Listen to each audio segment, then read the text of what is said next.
Nunca pensé que escribiría esto en primera persona, ni que mi voz temblaría solo con recordar cómo empezó todo. Me llamo Lucía, tengo 46 años, y llevo más de 2 décadas casada con Álvaro. Durante años creí que mi vida estaba escrita con tinta permanente: esposa correcta, madre dedicada, mujer discreta. Hasta aquel verano en el sur de España, cuando acepté ir a cuidar a mi suegra y todo se torció de una forma silenciosa y peligrosa. Todo comenzó cuando doña Carmen, la madre de mi marido, sufrió una caída en su casa de Cádiz. La fractura no fue grave, pero a sus 79 años necesitaba ayuda constante. Álvaro trabajaba de lunes a viernes en Sevilla y me pidió que me quedara con ella unas semanas. Acepté sin discutir. Nuestros hijos ya vivían fuera y, en el fondo, sentí que debía hacerlo. La casa de doña Carmen era antigua, blanca, con un patio interior donde el sol caía lento sobre las baldosas. Olía a jazmín y a cosas no dichas. Ella nunca fue especialmente cariñosa conmigo, siempre educada, siempre distante, como si yo fuera una visita prolongada en la vida de su hijo. Lo que no sabía era que no estaría sola. La segunda tarde apareció Mateo, el hermano menor de Álvaro. 38 años, sonrisa fácil, mirada tranquila. Diseñador freelance, vivía en Madrid, pero había decidido pasar unos días para ayudar. Cuando lo vi entrar con una mochila al hombro y gafas de sol colgándole del cuello, sentí algo inesperado, como un leve desequilibrio interior. No fue deseo. Fue atención. Los primeros días fueron correctos, casi incómodos. Yo me encargaba de doña Carmen, de la cocina, de la limpieza. Mateo trabajaba desde su portátil en una habitación que daba al patio.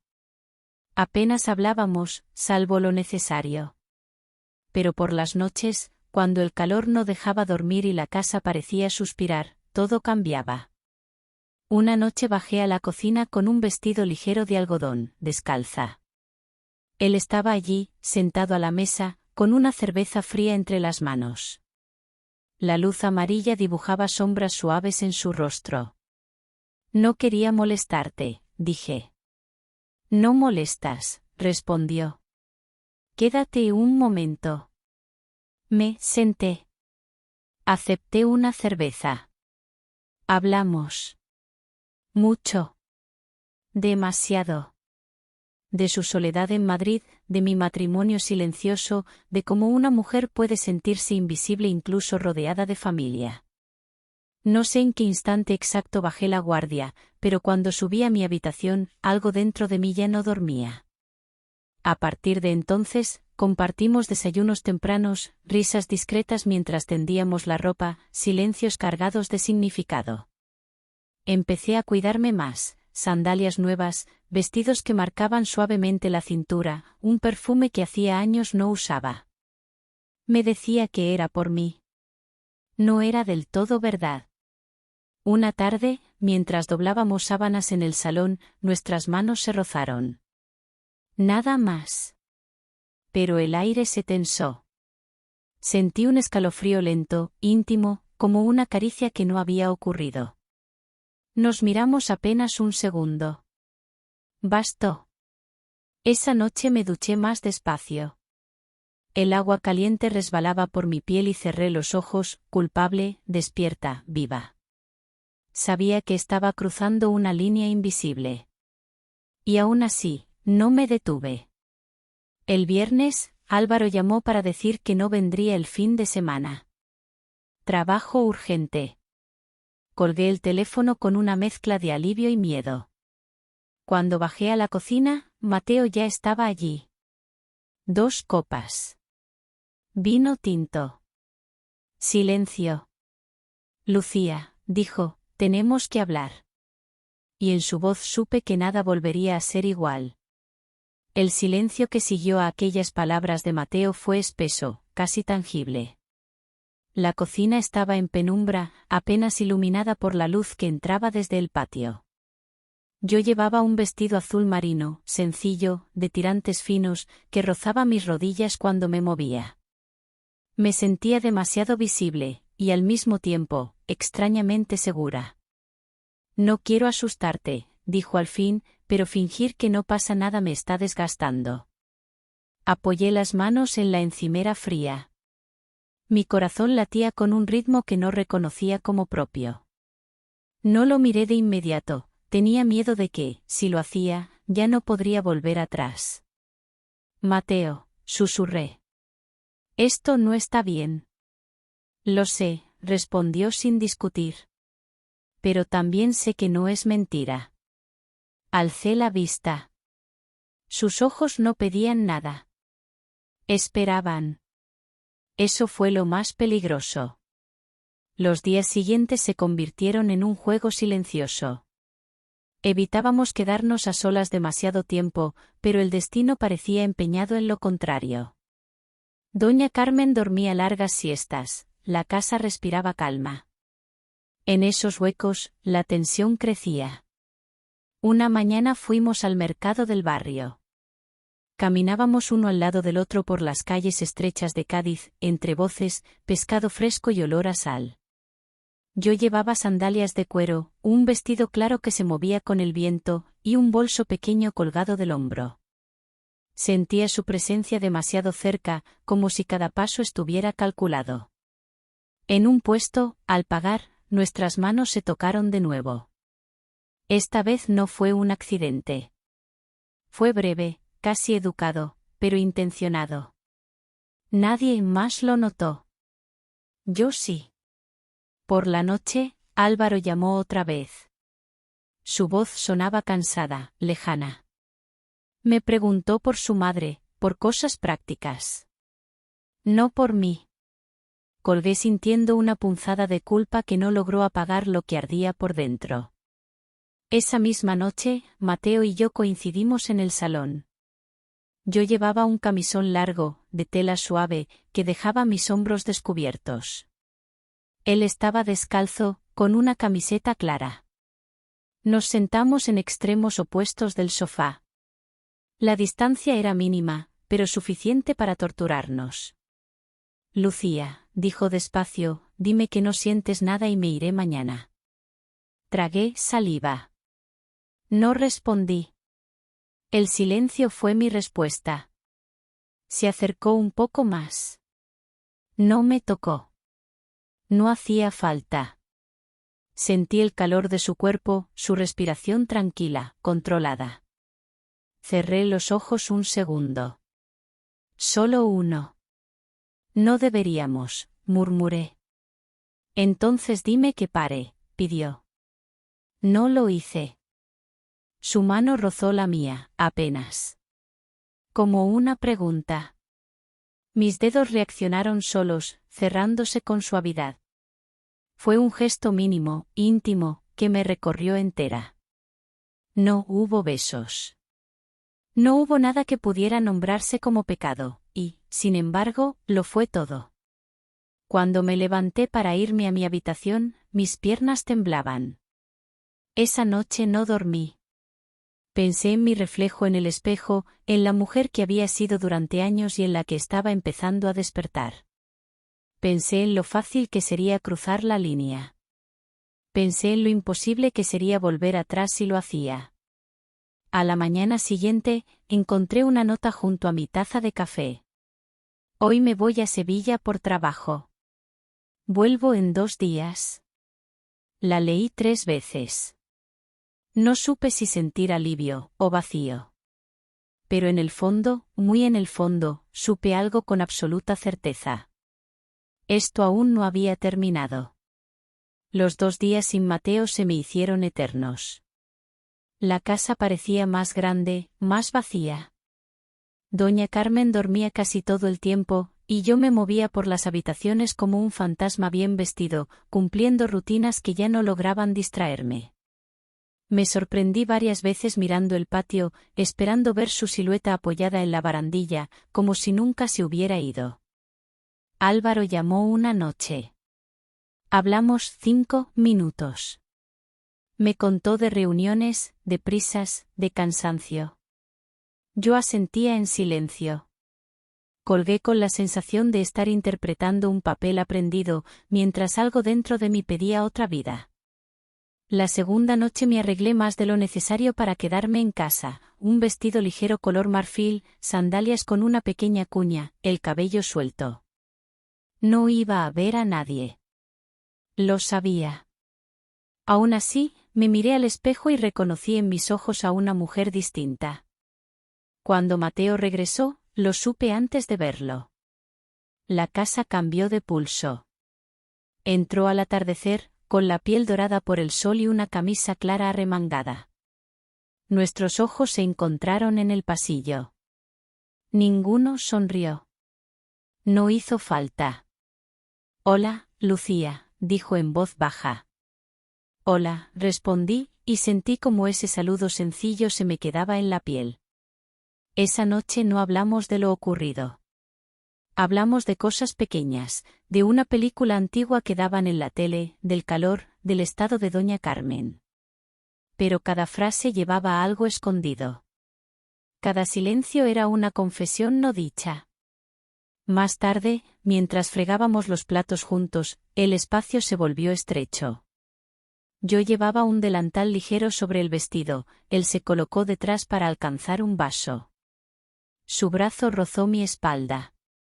Fue un contacto breve, casi inocente, pero me dejó sin aire. Perdón, murmuró. No pasa nada, mentí. No pasó nada. Y, sin embargo, pasó todo. Esa noche, ya en mi habitación, me senté en la cama sin encender la luz.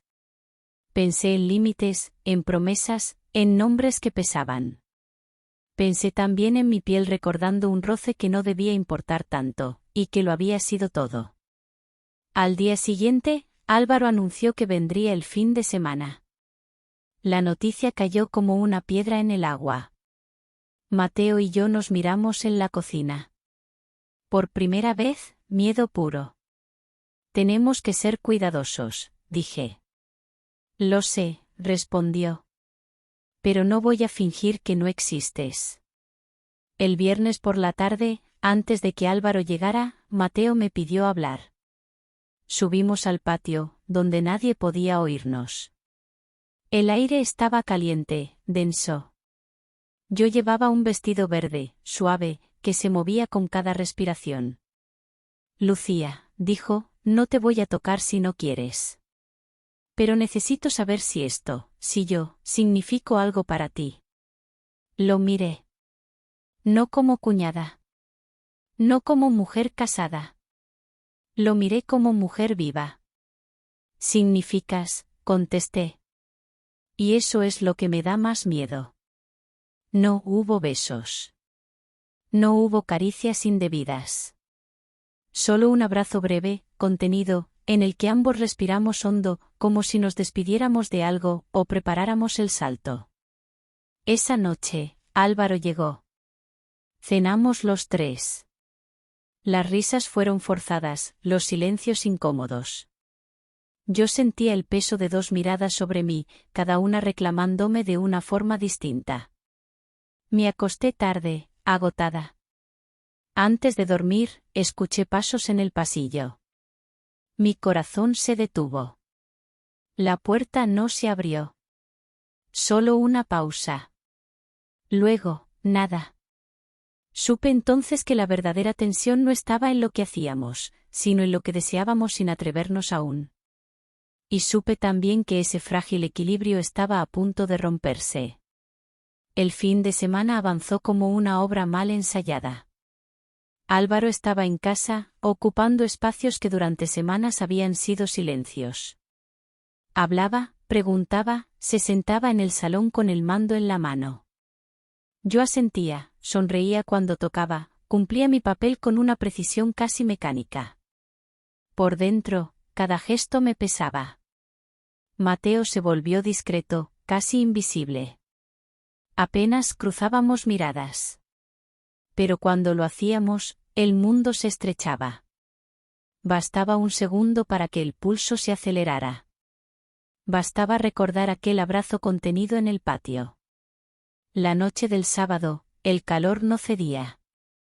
Doña Carmen se acostó temprano, cansada. Álvaro anunció que saldría a tomar algo con un amigo del barrio. Asentí. La puerta se cerró. El aire cambió. Me quedé en la cocina, con un vaso de agua fría entre las manos. Llevaba un vestido negro sencillo, sin mangas, y el cabello recogido de forma descuidada. Escuché pasos. Mateo apareció en el umbral. Se fue, dijo, como si necesitara decirlo en voz alta. Asentí. El silencio volvió a caer, pero ya no era el mismo. Nos miramos. No había excusas. No había prisa. Solo una verdad que pedía espacio. No puedo más, susurré. Fingir me está rompiendo. Mateo se acercó despacio, como si cada paso fuera una pregunta. Se detuvo a 1 metro de mí. No me tocó. Dime que me vaya, pidió. Y lo haré. No lo dije. El primer contacto fue mínimo, casi inocente, su mano rozando mi muñeca. Sentí el calor subir, lento, como una marea. Cerré los ojos un instante. Cuando los abrí, estaba más cerca. Demasiado cerca para negar lo que estaba ocurriendo. Nos besamos. Fue breve, contenido, como si ambos temiéramos cruzar un límite invisible. Pero ese beso tuvo un peso enorme. No hubo urgencia. Hubo cuidado. Hubo respeto, y una electricidad que me dejó sin aliento. Esto cambia todo, murmuré. Lo sé, respondió. Pero no quiero volver a una vida donde esto no existe. Subimos las escaleras sin hacer ruido. No corrimos. No hablamos. En el pasillo, antes de entrar en su habitación, nos detuvimos. Yo apoyé la frente en su pecho. Sentí su respiración, firme, contenida. Me sentí protegida y culpable a la vez. Lo que ocurrió después fue íntimo sin ser explícito, profundo sin ser ruidoso. Caricias lentas, besos cuidados, piel reconociendo piel como si se encontraran tras años de espera. Nada que deba ser detallado para entenderse. Bastó sentirme mirada como mujer completa, no como función. Cuando nos quedamos en silencio, sentados en el borde de la cama, supe que no había marcha atrás. Mañana hablaré con Álvaro, dije con la voz rota. Mateo no respondió de inmediato. Sea lo que sea, dijo al fin, no te soltaré la mano. El sonido de una llave girando abajo nos congeló.